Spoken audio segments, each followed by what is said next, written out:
Okay, so hi.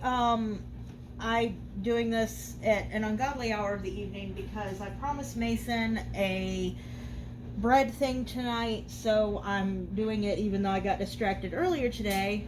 And I spared you guys all of the really boring details of proofing your yeast. I use the packets of Fleischmann's active dry yeast, and you add whatever amount of, I'm using a recipe, I'm not winging this because I'm not that awesome. um, but however much water your recipe calls for, plus a packet of the Fleischmann's active dry yeast, and however much sugar it tells you, and you let it sit there until it gets foamy and bubbly so you know your yeast is working. If it doesn't do that, then you've bought bad yeast and you need to try a different packet. um, this recipe is for roasted garlic bread. I've never done this recipe before, but I've been promising the people who live with me that I would do this, so here we go. I've already proofed my yeast. It's all foamy and happy and eating the sugar that you put in with the water. I also pre-measured the flour because my flour bin is on the floor because it has like 20 pounds of flour in it and it will not fit on my counter. This also calls for salt and a teaspoon of garlic powder. I've already got those mixed in this nice little dish here. Once you have all of that set, which you can do while you are proofing your yeast, because you should let it sit for about 10 minutes or so, you're supposed to put the salt, garlic powder, and you're supposed to put 2 tablespoons of olive oil into the yeast water mix and then mix them up. So I'm gonna go ahead and do that right now. Fortunately for me, olive oil is a staple in this house, so we always have it. Also, fortunately for me, I'm working right next to the sink, so I don't have a spoon with olive oil on it just sitting on my counter, because oil on your counter is kind of nasty and a pain in the butt to clean up. So you're supposed to mix that all together. I use a whisk. You can use a spoon, but you don't have to. I just find that whisking things together gets me a better mix. Oh, there they went. Pardon me, I put my gloves in the wrong spot. And then now mind you, it tells you with this recipe to mix your flour in a half cup at a time, but I'm used to doing much larger bread recipes. So I'm just adding my water, garlic powder, sugar, salt mix, yeast thing in there, and I'm just going to mix it together. And it says if you do it with the half cup at a time, you're supposed to do it until it's difficult to stir. I'm stirring it until it's too hard to stir, and then I'm going to do it by hand because I learned how to do this years ago. No, I'm not going to tell you how many. With my grandma, who used to bake everything from scratch. So we did a lot of stuff with our hands. And like now it has gotten to the point where it is way too hard to stir. It didn't take long. It's not a very large amount of water.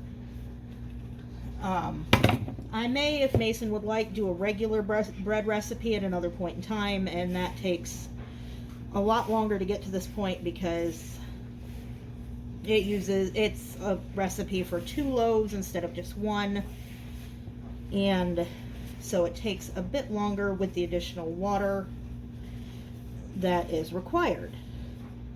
The other reason I do this by hand instead of using a stand mixer, which you can use if you have a bread hook,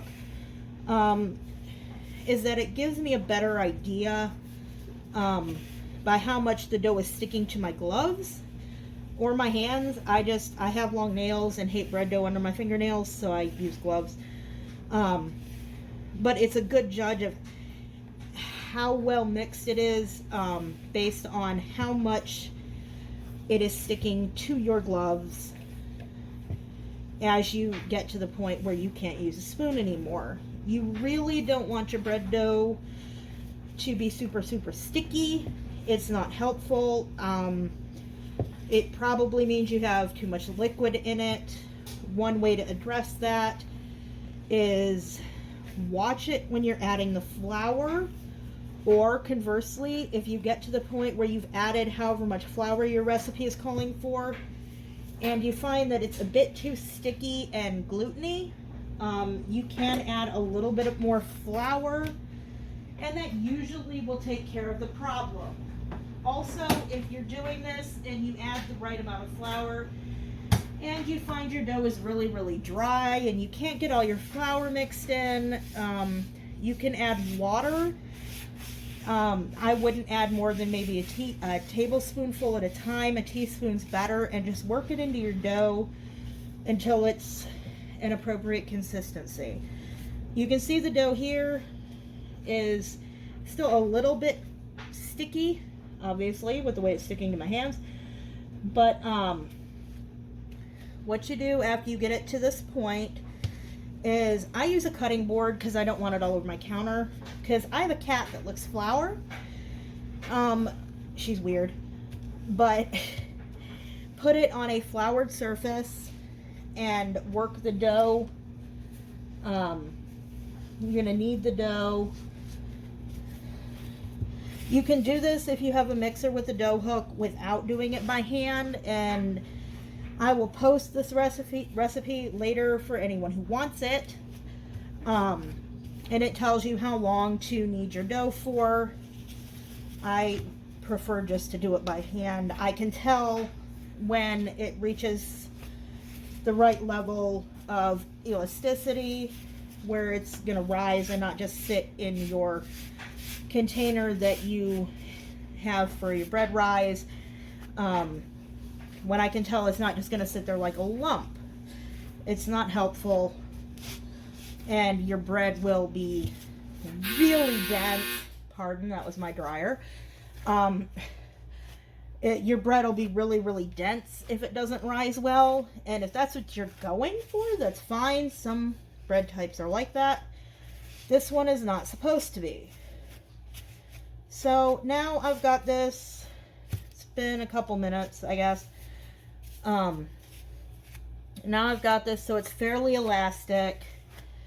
It's not very sticky anymore. Aside from the fact that the gods of gluten are clingy. But anyway, at this point, what you are supposed to do is have another container that you are going to use to let your bread dough sit to rise. This is a process, and I will cut this out of the video because it's an hour and a half long process, and y'all don't want to sit there for that. Supposed to put some olive oil in a bowl. This is my favorite bowl to use for this, for no real particular reason other than the fact that I usually do a recipe that calls for a lot more flour because it makes 2 loaves, so I need a slightly larger bowl, and since I like this one, I'm not gonna switch to a different one. Don't overdo the amount of oil you put in the bowl, but you need to have enough in there so that when you put your dough in, which I'm gonna do in a second here, when you put your dough in the bowl, you are supposed to get it in there and then turn it so that the oil that you've put and spread around the inside of your bowl coats your bread dough. It keeps it from getting real dry when you have it sit to rise. And I know I said this is garlic, and I have only put garlic powder in, but after this sits to rise the first time, we will go about adding actual cloves of garlic. Now that it is in the bowl, and it's going to sit here for a good hour and a half, what you were supposed to do is take cling wrap and cover your bowl with it so that you don't have moisture escaping into the air in your house. This is especially a problem if you have a house like mine and it's really dry. So that being said, you cover up the bowl. I'm gonna have to get another piece of cling wrap because this is a big bowl, but you cover up your bowl with cling wrap like so, and you just put it somewhere warm for about an hour to an hour and a half, and it should roughly double in size, roughly. Like I said, I've never done this before, so we'll find out just how well it does together. And I guess I will see you in about an hour and a half. Okay, so now we have gone ahead and let the bread rise for another 45 minutes or an hour, and this is what we got. So it's quite a bit bigger than when I put it on the cookie sheet, obviously, and that's not a bad thing, because it means it won't be super dense when we go ahead and bake it. Now what we do is, and now I do have to come over to my flour container, is we lightly sprinkle the top with flour. Don't ask me why, it just says that's what you're supposed to do.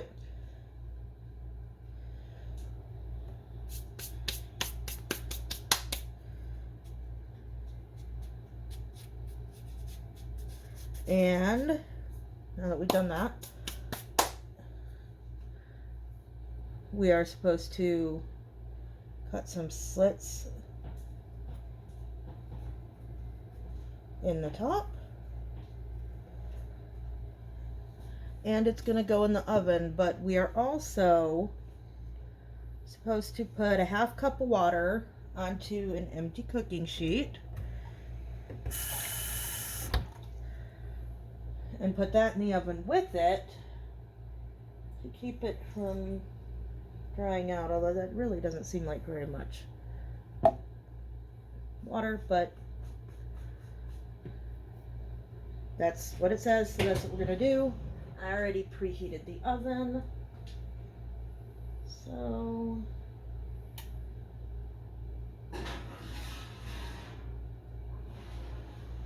we're going to go ahead and put that in and let it bake for about 15 minutes, and we'll see what we got.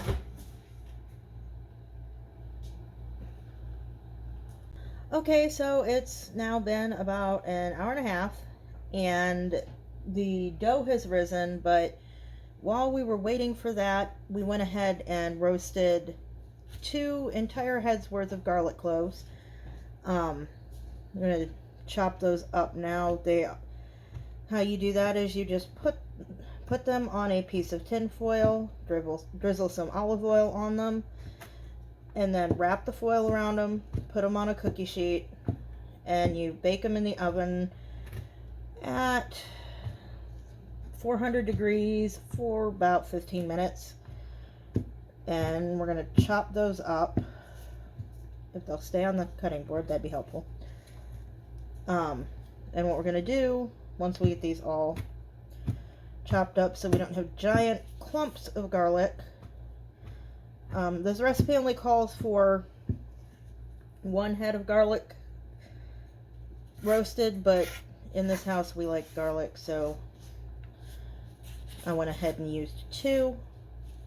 That's kind of a personal preference thing, though. If you don't like as much garlic, or you're not a big fan of actual pieces of garlic, you by all means just use the 1. I imagine that would be fine. But like I said, we like a lot of garlic in our house, so.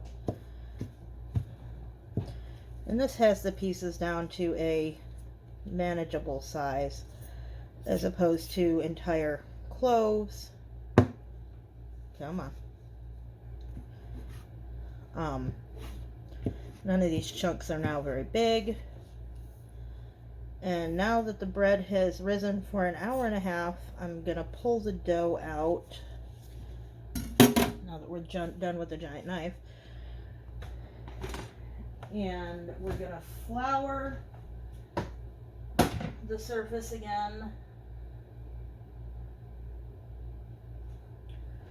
Mostly so things don't stick to it, because you really don't want to have to be peeling your bread dough off of whatever surface you happen to be using. Cutting boards are good just because they keep flour all off of your counter or table or whatever you happen to be using to make your bread dough.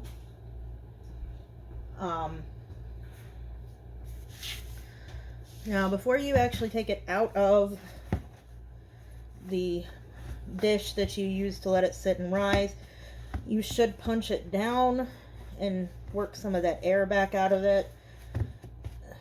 Otherwise, it's going to be a little bit awkward to knead your garlic pieces into.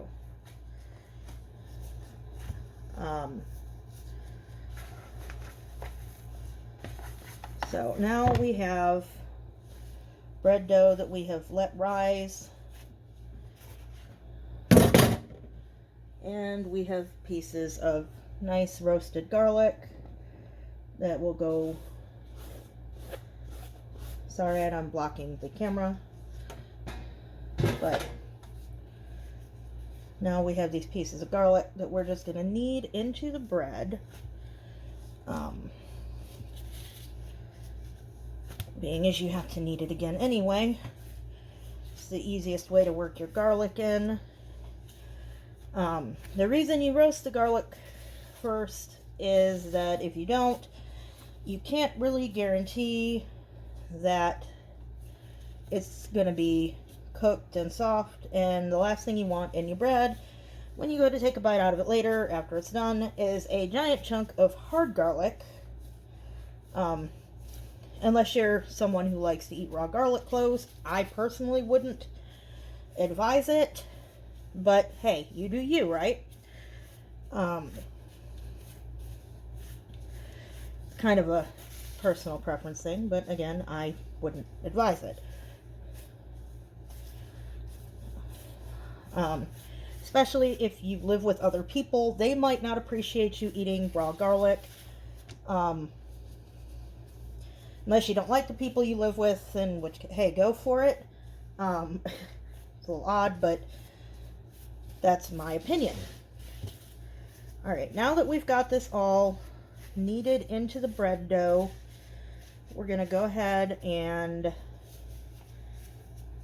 take my glove off so I can get into the cupboard and take out loudly a baking sheet, because you have to let your bread rise again. Not for quite as long this time. This time you really only have to let it rise for about an hour or so. Most recipes will give you, a time frame like 30 minutes to an hour, 45 minutes to an hour kind of a thing. This one in particular told me for the second rise 45 minutes to an hour. I like to err on the side of caution for this and just give it the extra time to go ahead and rise. So kind of make it into a log sort of shape on your baking sheet like this. So, less ball, more oblong. And then you go ahead and cover it. Now, when I normally cover things, unless it specifically says to use saran wrap, I tend to use a towel. That's my personal preference. It means I'm not throwing away random pieces of saran wrap. This is going to sit and rise for an hour, and then I will show it to you again right before I put it in the oven, and then we'll go ahead and bake it. But now all I have to do is cover it, and we will come back to it in an hour or so. Okay, so my timer went off, and it's time to take it out of the oven. Not quite sure how I'm supposed to test to see if it's done, but there we go. That is rather impressive. Like I said, I've never done this particular type of bread before. I think I will stick a knife in it though, just to see if it comes up clean or not. One of these nice slits I made in the top. Okay, well, as far as I can tell, it's all the way done. Obviously, I'm not going to cut it right now because, holy crap, it's hot. It just came out of a 425 degree oven. So, I will make sure I let Mason know how it turned out, and he can let anyone else know, and if y'all want, I would be more than happy to post the recipe at some point. But I hope you enjoyed watching me learn how to do this particular kind of bread.